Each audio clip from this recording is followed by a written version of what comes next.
Good morning, guys. 6:53 a.m. Thursday morning, Pittsburgh, PA, September 3rd. Here's Trenton, Maine. I went through all the sky cams above this spot. Caught a few interesting shots, but let's get right to it. Let's go to the summary of the single day from yesterday. If you recall, these two were equidistant. I think the top of this was getting close to that first line. This was right about the same. Now, as you can tell, the Nibiru sun is further away from the sun and closer to the moon. Even if these images aren't exact, but I think they are. Obviously, it's on the move and it's coming our way. And like I've pointed out, and if you want to go back, for all the new viewers, go check out my cell phone images that I've been taking since November 17th. You can see that it comes in from south of the ecliptic, catching quite a few images early on back in November, mid-November, early December 2014. Then as it rounds the sun, starts to hide a little bit. Then March 12th, I got a great image with the astronomy grade solar film. I think I'll pull that up and post it now. It shows our sun with another sun up here, upper right. And now it's worked its way around past the perihelion, came around, now it's in front of the sun. If you look at my 722 video, that's well illustrated there, and it's still in front of the sun, heading toward Earth. We're in the headlights, so if you rotate this 90 degrees, this would reflect where the Nibiru sun is relative to the Earth, which would be over here, somewhere past the moon. Then you rotate this one back 90 degrees, and they meet up somewhere in the middle here. So there you have it. We're in the headlights. It's on its way in. It's moved, I'd say 1/16 of an inch, 1/8 of an inch maybe.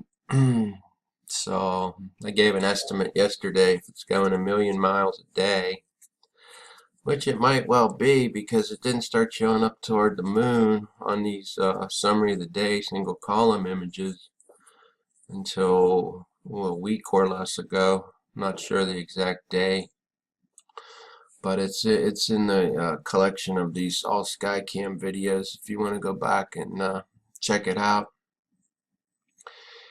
So it's moved quite a bit, and now it's closer to the moon than it is to the sun. So hang on, I'll pull up that 312 image. So here's one of the videos I shot back on March 12th, 2015. You can see the title up here. Used it shot it in the negative format on my 3G cell phone, and I taped one layer of pro-grade astronomy solar film over the back of the camera lens. Here's our sun, and here is the Nibiru sun. So it came up from south of the ecliptic, say maybe at a 30-degree declination to the ecliptic plane, because of course the sun and the planets are all on the ecliptic plane, and the moon, they all follow along this line. Our horizon runs about here. So anyway, this thing came up from the south of the ecliptic plane, if you can visualize this in 3D. Around late in 2014, it started showing up on some of the sky cams. That's when I got glued to it and started looking for it, and I got some cut up an old floppy disk, computer floppy disk. The shinier ones worked the best. Taped it over the back of my cell phone and played around with it. Tried 1 layer, 2 layers, 3 layers. Settled on 2 layers. That seems to give the best images. Took it in multiple different camera formats on my cell phone. Got the negative, regular color, got the blue screen, brown screen, and black screen. So anyway, here it comes. In its long elliptical orbit, 3,600 years, comes up around, excuse me, South of the ecliptic, I've seen reports about a 30-degree angle, and some of these shots we've been getting on the orange ball being illuminated on the fishtail lens on the rims left to right seem to confirm it by the way it's rotating. Anyway, it comes up around 30-degree angle south of the ecliptic. By late 2014 it gets up around here. Then yep, around here starts being visible in the northern hemisphere. And I started posting vids on November 17th 2014, capturing images. Some of the early ones caught more images, more objects rather, because it's supposed to be brown dwarf star with as many as 5 to 7 planets with a few moons also. So that's a mini solar system. That's what it is. So it comes up from south of the ecliptic plane in its long 3600 or 3657-year elliptical orbit, comes around the sun. So this is March 12th when it looks like it's getting ready to come back around, which it has. If you look at my 722 video I put from the cell phone, I shot it in the brown screen. But then I thought I'd try something, and I accessed one of the YouTube filters. It's called a sketch filter, and what it does, it takes all the color out and it just highlights all the different light beams and so forth. You can tell by the way the light's being scattered in like a spoke-like fashion that something's in front of the sun, and more than one thing. And I've been checking it periodically since then to see where it's at by just looking through my cell phone. I mean, any of you guys could do it. Just get an old computer floppy disk. Shinier ones are the best. Cut it up, tape it on the back of your cell phone lens, and put it on the camera mode and look at the sun. You can clearly see it's still in front of the sun. So that's why I say we're in the headlights, and it's heading toward the Earth. So here's the sun. It came up around south of the ecliptic. This is March 12th, starting to come around. It has come around. Earth's in a circle orbit like this around the sun. This thing came around and now it's heading this way, apparently tracking the Earth. So Earth's still in the headlights. There's no sense in me making another 3G cell phone video because it's not going to show anything different than the one I made on July 22nd, which clearly illustrates where this thing is at. And then so that's it. There you have it. This is astronomy grade solar film. March 12th, made its way around. Now it's heading back through the inner solar system, and it would appear to be tracking the Earth or running right with the Earth, because you can't get any shots of it to the left or the right of the sun with my 3G cell phone.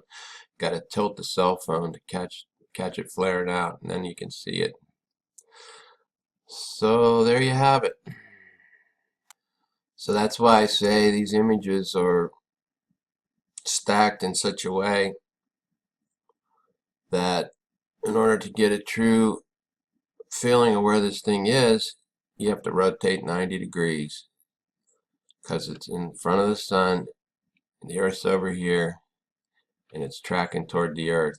And of course the moon, you would rotate it 90 left.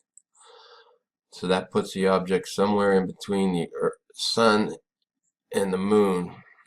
And as these images clearly demonstrate, it's moving. It's moving rather quickly, and it's closer to the moon now than it is to the sun.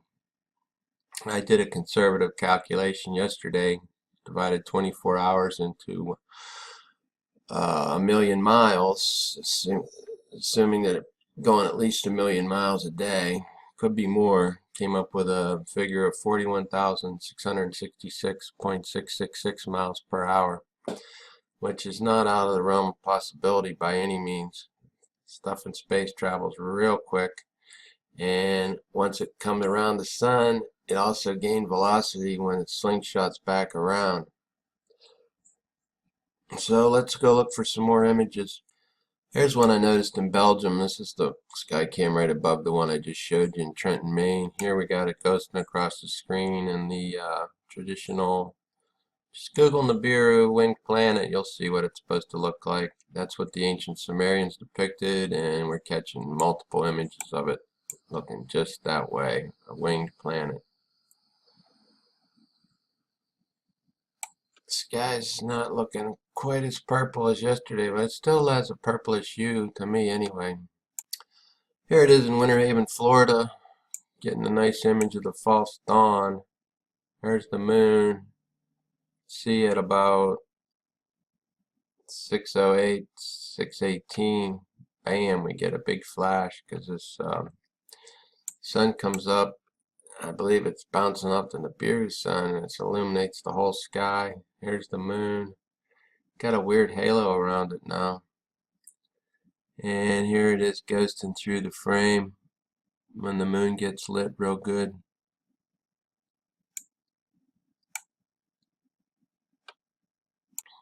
Here it is again here. Astronomy Village, Georgia. It's near Austin, between Austin and Athens. Get the false dawn around 6:09. Bam! Lights everything up. There's the moon. Got that halo look again.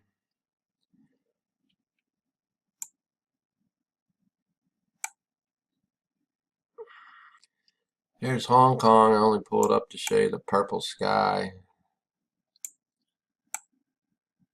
Just started appearing maybe 2 days ago. I started noticing how purple the sky was starting to look.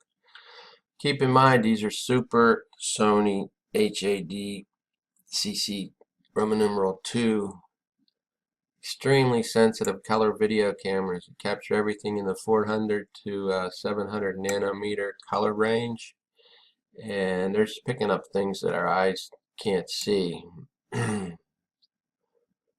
So here's this purple sky. I'm not saying it looks purple by the naked eye because I haven't seen it to be looking that way. Not here in Pittsburgh anyway. Here's Scandriglia, Italy. Got a nice image of it ghosting across here. Our bee's back. This must be near a beehive. Looks like a yellow jacket. See, it's around the 11 o'clock hour there. Not showing up real good on the single column summary of the day images. See it ghosting down through here. Check out the debris field picking up around the sun.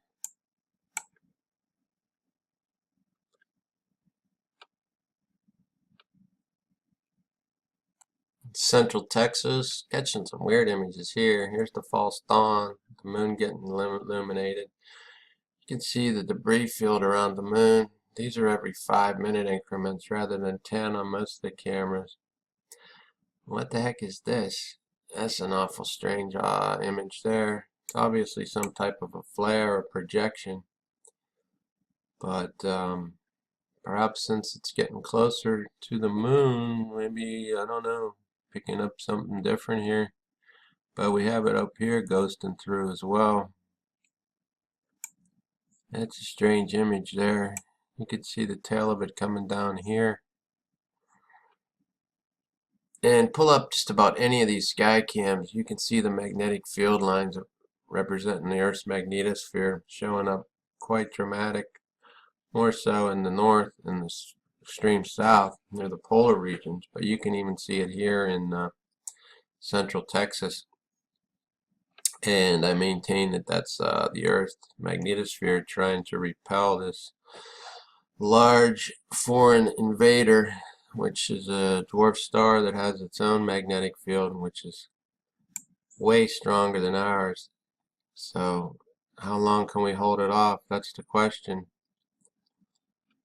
The Earth, whenever it takes hold, the Earth's going to quake in a major way, and then it will lead to a pole shift as well.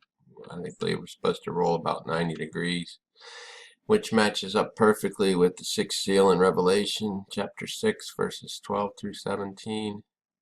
Sky will be rolled up like a scroll, verse 14. To me, that depicts the geologic pole shift When the earth rolls, looking up, the sky's gonna look like it's being rolled up like a scroll. Running out of time here. Peace, love. I'll be back with another vid.